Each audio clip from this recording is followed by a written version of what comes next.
Mas lalong nag-alala si Martha sa kanyang apo. Nag-aalala siya na baka gawin din ni Ben ang ginawa nito sa kanilang anak na si Dulce. Huwag naman sana! Diyos ko po! Baka sa boses ng matanda ang panginginig dahil sa takot. Huwag kang mag-alala, Martha. Alam kong kayang labanan ni Laika ang Ben na yun ng mag-isa. Galit na bigkas ni Jaime. Huwag kang pakasisiguro, Jaime. Maraming tauhan ang nakapaligid kay Ben. Tugon ni Corazon. Paano ka pala napunta rito, Corazon? Takang tanong ni Martha. Ngumiti si Corazon bago nagsalita. Kagaya ng ginawa ni Lina kay Dulce, ganoon din ang ginawa niya sa akin. Inaasahan ko naman na mangyayari to sa akin eh. Anong ibig mong sabihin? Si Jaime. Nang malaman ko ang ginawa ni Lina kay Dulce, sinubukan kong pumunta sa pulis para i-report ang ginawa niya. Pero hinampas niya ako sa likod. Pagising ko, nagulat na lang ako at nasa isang madilim na lugar na ako. Diyos ko, Corazon! Siya ang naghatid sa'yo rito? Sambit ni Martha. Tumango si Corazon. Hanggang isang araw narinig ko na lang ang pinag-uusapan nila ni Ben. Sinabi pala ni Lina kay Ben na malapit ko na silang isumbong sa mga pulis. Kapalit ng pananahimik ko, ipinagkatiwala ako ni Lina kay Ben. Tapos binayaran din siya ni Ben. Martha! Hagulhol na sambit ni Corazon. Alam ba ni Ben ang tunay na pagkatao ni Lina? Tanong ni Jaime. Hindi ako sigurado, Jaime. Pero isa lang ang sigurado ako. Nababaliw na ang anak ko. Bakit, Corazon? Ani Martha. Tuwing dinadalaw niya ako rito, palagi niyang sinasabi sa akin na malapit na raw niya akong mabawi kay Ben. Sa susunod naman na dalaw niya, susumbatan naman niya ako na nababagay lang sa akin na ikulong ako at gulpihin ako ni Ben. At ang ipinagtataka ko, hindi naman si Ben ang gumugulpi sa akin, kundi si Lina. Niyakap ni Martha si Corazon at pinatahan sa pag-iyak. Tama na, Corazon, huwag ka nang magsalita. Humihikbing wika ni Martha. Biglang napatigil sa pag-iyak si Corazon nang marinig nilang biglang tumunog ang sasakyan ni William. Tunog ng pagbukas ng pinto ng sasakyan. Tatay Jaime? Gulat na sambit ni William nang makita ang matanda na nakaupo sa ilalim ng front seat ng sasakyan. Will! Napatuwid ng upo si Martha nang marinig niya ang boses ni William. Agad namang pumasok si William nang marinig na umiiyak si Martha. Anong nangyari, Tay Jaime? At saka bakit nandito kayo? At sino ang kasama ninyo? Naguguluhang sambit ni William. Siya si Corazon, Will, nanay ni Lina. Tugon ni Jaime. Sinong Lina, Tatay Jaime? Kakambal ni Rona Soliva. Ang private secretary mo ay hindi si Rona, kundi si Lina, Will. Wika ni Martha. What? Napahawak si William sa kanyang ulo habang unti-unting kinukwento ni Tatay Jaime ang tungkol kay Lina. Lalo na nang malaman niya ang tungkol sa tunay na pagkatao ni Lina. Halos masuka si William nang malaman niya ang masaklap na nangyari sa nag-iisang anak ni Jaime at Martha na si Dulce. Hindi niya akalain na may mas malala pa pala sa ginawa ni Ben, bukod sa pagnanakaw sa kumpanya niya. Hayop ka, Ben. Bukod sa pagiging scammer at magnanakaw mo, isa ka pa rin palang. Galit na sambit ni William. Ang ibig niyong sabihin, hindi ninyo anak si Laika? Sino ang mga totoong magulang niya? Naguguluhang tanong ni Will. Halos hindi na makapagsalita si Martha dahil unti-unti na namang bumabalik sa kanyang isipan ang masaklap na sinapit ng kanyang anak. Nagbunga ang ginawa ni Ben kay Dulce, Will. Anak ni Dulce si Angelica. Apo namin si Laika. Wika ni Jaime. Bumaba ng sasakyan si William at patuloy na nagsusuka dahil sa sinabi ni Jaime. Hindi niya maiwasang isipin ang maruruming isip niya kanina tungkol kay Ben, habang pinagmamasdan niya ito kung paano nito hawakan ng baywang ni Laika. Sana hindi totoong iniisip ko. Kapag nagkataon, ako mismo ang puputol sa alaga mo, Ben. Di bali nang makulong ako. Galit na sambit ni William habang nakahawak sa kanyang batok. Ah! Malakas na sigaw ni William sabay suntok sa side mirror ng kanyang sasakyan. Diyos ko, Jaime! Lumabas ka at awatin mo si William! Natatarantang wika ni Martha. William calmed down when Tatay Jaime spoke to him. Agad namang tinakpa ni Jaime ng panyong dumudugong kamay ni Will. Ngunit hindi alam ni Tatay Jaime na ang telang nakasabit sa kanyang leeg ay ang panloob ni Martha. Dahil sa galit ni William, hindi rin niya napansin na ang itinali ng matanda sa kanyang kamay ay panloob pala ni Nanay Martha. Huwag kang mag-alala, Will. Kilala ko ang apo namin. Hindi niya hahayaan na gagawin ni Ben ang mga bagay na iniisip natin. Wika ni Jaime nang marinig niya ang sinabi ni Will. Naibsa ng pag-aalala ni na Jaime at Martha kay Laika nang malaman nila ang tunay na pakay ni Laika sa kumpanya ni Ben. Paano kung may masamang gawin si Ben, Tay? Malakas ang apo ko. Kahit ako na isang taekwondo master kaya niyang pataubin, Will. Kaya magtiwala na lang tayo sa kanya. Tugon ni Jaime. Buo na ang pasya ko, Martha. Tatanggapin natin ang inalok ni Ben sa atin na mamahala sa kusina ng resort nito. Alam kong iyon ang tanging paraan para mabantayan ko ang apo natin. Makahulog ang sambit ni Jaime. Anong ibig mong sabihin, Tay Jaime? Inalok kami ng mga tauhan ni Ben na maging cook sa resort nila. Paano kung malaman ni Laika na dito din kayo ni Nanay Martha sa resort magtatrabaho? I'm sure magagalit yun, Tay. Seryosong saad ni William. Makinig ka, Will. Kailangan nating sakyan ang mga plano ni Ben at Lina. Magpanggap tayo na hindi tayo magkakilala. Hanggat maaari, huwag muna nating ipaalam kay Laika ang tungkol sa totoong mga magulang niya. Maaasahan ba kita, Will? Tumango si Will. Paano kung makita kayo ni Lina? Kilala kami ni Lina bilang mga magulang ni Laika. Hindi niya alam na kami ang mga magulang ni Dulce. Isang beses lang kaming nagkita ni Lina. Noong panahong gustong bawiin ni Laika ang aming titulo sa opisina ni Ben. Wika ni Jaime. Sana mapatawad kami ni Rona. Abot langit ang galit namin sa kanya noong nalaman namin ang ginawa niya kay Dulce. Hindi namin alam na matagal na palang patay si Rona. At si Lina na ang palaging kasama ni Dulce sa boarding nila. Umiiyak na wika ni Martha. Patawarin mo ako, Martha. Jaime, kung tutuusin ako ang may kasalanan ng lahat ng to. Sana noon ko pa ipinakulong si Lina. Hindi na sana aabot sa ganito. Hagulhol na wika ni Corazon. Agad na napalingon si William kay Corazon. Aling Corazon, papayag ka bang maging witness laban sa lahat ng ginawa ni Lina? Mahinahong tanong niya sa matanda. Tumango si Corazon. Gagawin ko ang lahat, sir. Maitama ko lang ang anak ko. Gusto ko rin siyang magamot. Alam kong wala na sa katinoan ng anak ko. Ayokong may madamay pang ibang mga inosenteng tao dahil sa kanya. Humihikbi niyang sabi. Don't worry, Aling Corazon. Tutulungan ko po kayo basta tutulungan niyo rin ako. Matapos mapag-usapan ni na William at Jaime ang kanilang unang hakbang, ay agad na silang bumalik sa loob ng venue, habang si Corazon naman ay naiwan sa kanyang sasakyan. Nilock niya ang sasakyan para walang makapasok sa loob kahit na si Lina. Pinatay niya ang lahat ng dim lights sa loob. Tanging aircon lang ang binuksan ni William. Bago iwanan ni William si Corazon sa sasakyan, pinainom muna niya ito ng pampatulog para kahit papaano ay maibsan ang pagkabilisan ng matanda. Nauna nang pumasok sina Martha at Jaime, habang si William naman ay tahimik na nakasunod sa likuran ng dalawang matanda. Hey Will! Biglang napalingon si Will nang marinig niyang tinawag siya ni Ben. Kumulo sa galit ang dugo ni Will nang makitang papalapit sa kanya si Ben habang hawak ang kamay ni Laika. Congratulations, Ben! Pilit ngumiti si William habang nakikipagkamay kay Ben.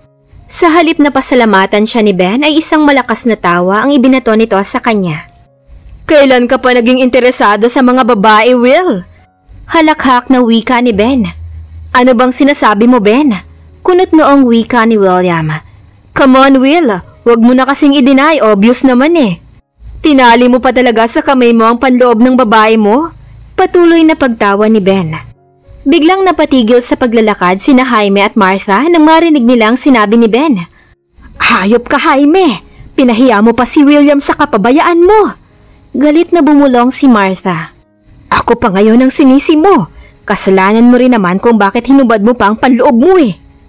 Habang nagtatalo ang dalawa, lihim naman na tinitigan ni Laika si Will sa mata. Nagalit din siya dahil sa panloob na nakita niya sa kamay ni William. Talaga lang ha? Akala ko ba pambaba ko lang ang kinokolekta mo, Dad? Pati pala sa iba. Okay lang kung ako ang may-ari ng panloob na yan. Sigaw ng isip ni Laika dahil sa selos. Nang mapansin ni William ang matalim na tingin sa kanya ni Laika, ay naisip niyang galitin pa ito dahil alam niyang nagsiselos si Laika dahil sa panloob na nasa kamay niya. Ah, ito ba ang ibig mong sabihin, Ben? Actually, kanina ko lang din nakilala ang may-ari nito eh. Kaya nga ang ganda ng pakiramdam ko ngayon dahil sa may-ari ng panloob na ito. Ang sarap niya kasi. Wika ni Will habang ang mga mata ay nakatuon kay Laika. Agad namang itinaas ni Will ang kamay kung saan nakalagay ang panloob, saka paulit-ulit na sinisinghot ito. Kainis, saan mo ba napulot ang panloob na to, Tatay Jaime? Bakit ang asim? Hindi pa yata nalabhan ng may-ari to eh. Reklamo ni Will sa sarili habang patuloy na inaamoy ang panloob ni Martha. Biglang namula ang mukha ni Martha sa kahihiyang ginawa ng asawa niya nang makitang inaamoy pa ni Will ang kanyang panloob. Maging si Jaime ay nakaramdam din ng hiya sa kanyang ginawa. Patay! Bakit mo kasi inamoy, Will? Wika ni Jaime nang mapansin niyang nag-iba ang mukha ni William. Palihim namang hinampas ni Martha ang batok ni Jaime dahil sa sinabi nito. Talagang lagot ka mamaya, Jaime! Galit na wika ni Martha. Talagang inamoy mo pa sa harap ko Wika naman ni Laika sa kanyang sarili. Lihim na napangiti si William nang mapansin muli niya na tinaasan siya ng kilay ni Laika. Kung walang alam si William na ang panloob pala ni Martha ang sinisinghot niya, hindi rin alam ni Angelica na ang pinagsasalosan niyang panloob ay pag-aari lang ng kanyang ina. By the way, maiwan ko muna kayo. Pupuntahan ko lang ang may-ari nitong panloob. Ibabalik ko lang to sa kanya. Nakangiting wika ni William habang nakatutok ang mga mata kay Laika. Lalong nagalit si Laika dahil sa sinabi ni Will. Maya-maya ay biglang lumapit sina Tatay Jaime at Nanay Martha sa kanila na ikinagulat naman ni Laika. Ang buong akala niya ay hindi dumalo sa party ang mga magulang niya dahil kanina pa niya hinahanap ang mga ito. Magandang umaga, Sir Ben. Lihim na ngumiti si Tatay Jaime habang nakaharap kay Ben. Nagtataka naman si Laika dahil sa inasal ng kanyang ama. Nako, Mang Jaime, Ben na lang po ang itawag niyo sa akin. Masaya ako tinanggap ninyo ni Aling Martha ang imbitasyon ko sa inyo. Nakangiting tugon naman ni Ben.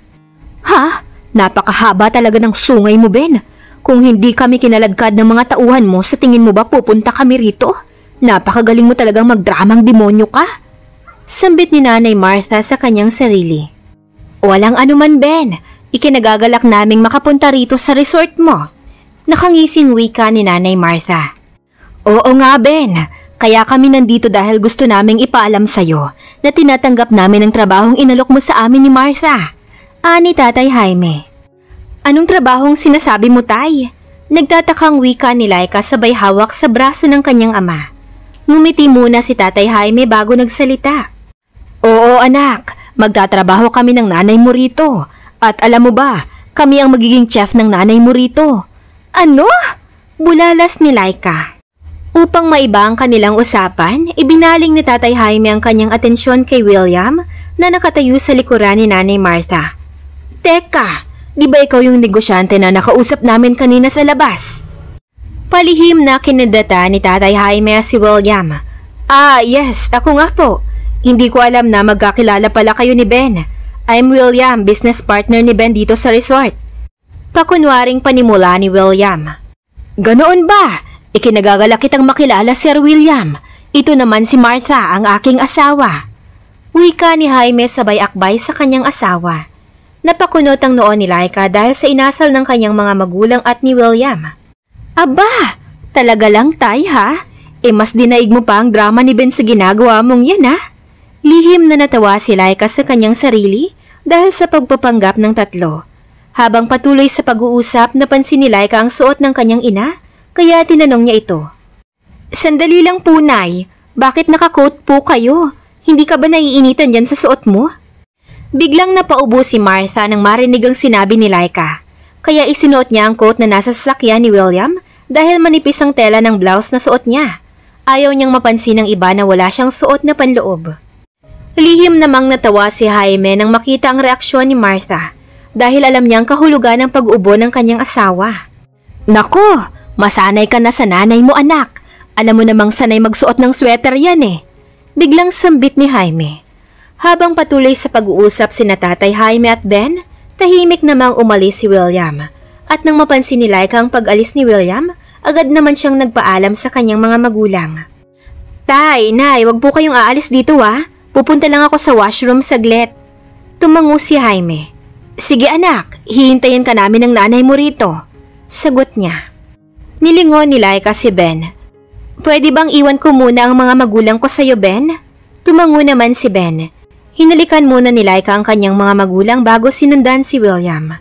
Habang sinusundan ni Laika si William, ay palihim ding nakatingin sa kanya si Will gamit ang salamin sa kanyang cellphone. Sinadya ni William na pumunta sa madilim na bahagi ng convention hall at tahimik na sumandal sa isang sulok. Nang mapansin niyang nasa harapan na niya si Laika, hinila niya ito palapit sa kanya at ikinulong sa kanyang mga braso. Agad namang binuksan ni Will ang isang bakanteng kwarto at nagmamadaling pumasok doon habang nakayakap pa rin kay Laika. Sinasabi ko na nga ba hindi mo ako matitiis, honey. Bulong ni William na halos magkadikit ang kanilang mga labi. Sa halip na magsalita si Laika, hinila niya ang necktie ni William at hinalikan ng mariin ang labi ng kanyang nobyo.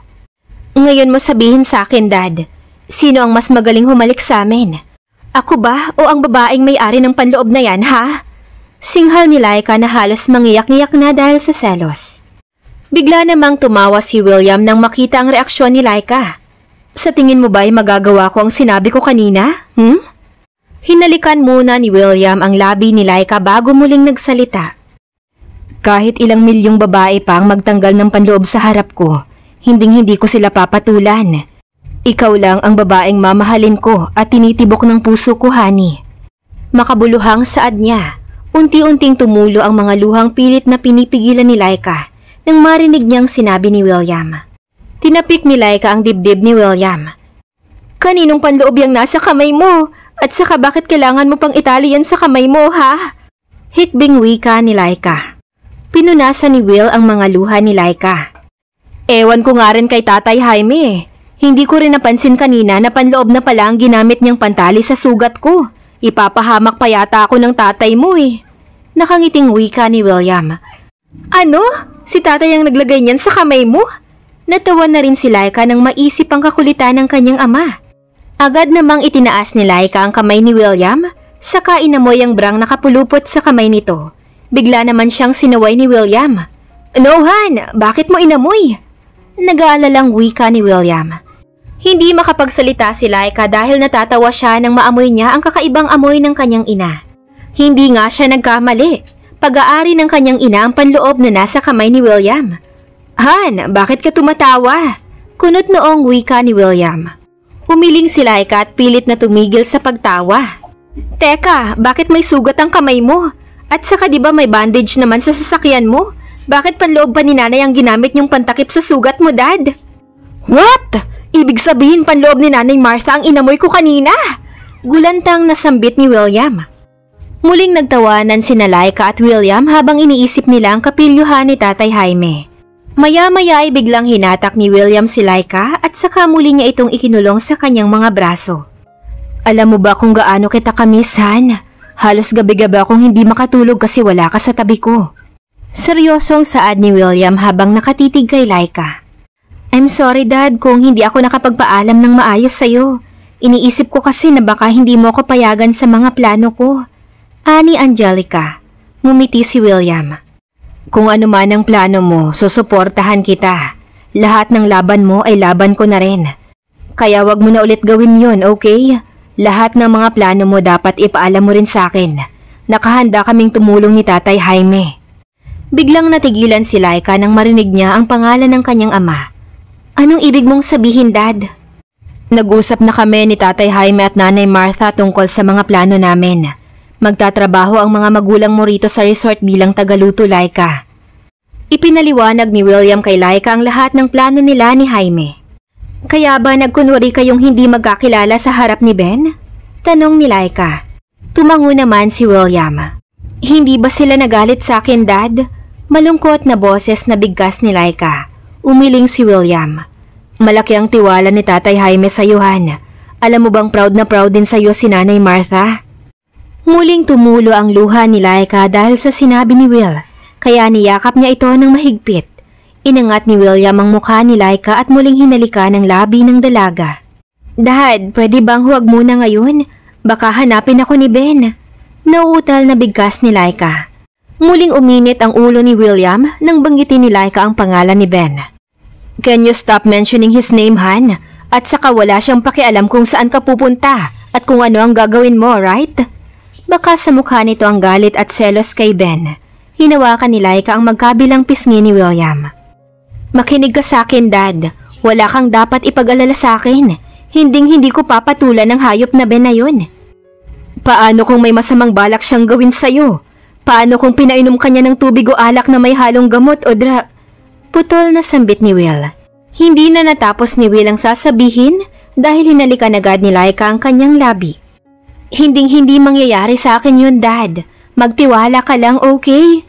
Hindi ko hahayaang saktan ako ni Ben. Lalo na ngayon, marami na akong alam tungkol sa mga kahinaan niya. Mas lalong nababahala si William dahil sa sinabi ni Laika. Han, anong sinasabi mo? Pwede bang? Biglang tinakpan ni Laika ang bibig ni William nang makarinig siya ng mga yabag mula sa labas ng pinto ng kwartong pinagtataguan nila.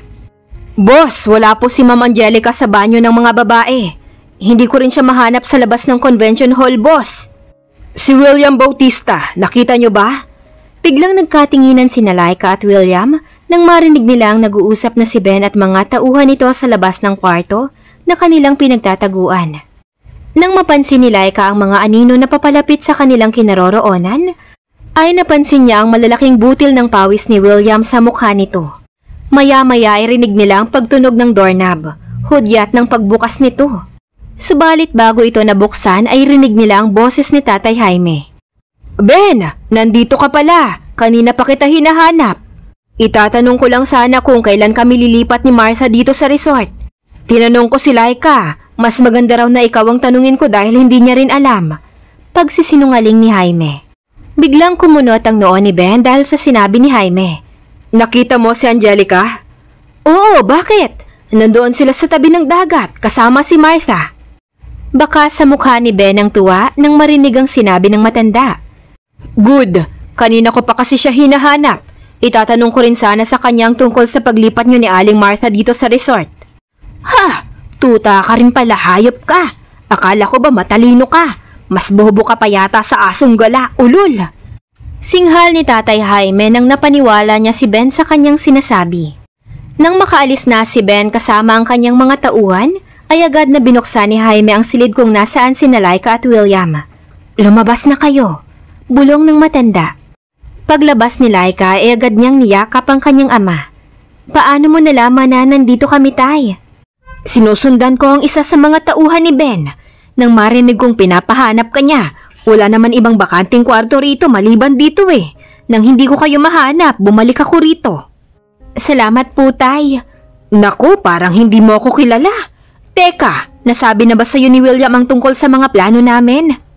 Opo, salamat po, Tay. Wika ni Laika. Habang kausap ni William si Laika ay napansin niya ang pawis ni William sa noo nito. Nag-aalala siya nang makitang nagpupunas ng pawis si William, gamit na naman ang kamay nito kung saan nandoon pa rin ang panloob ni Martha. Naku, Will! Bakit hindi mo pa tinatanggal ang panloob na yan sa kamay mo? Gulat na sabi ni Jaime.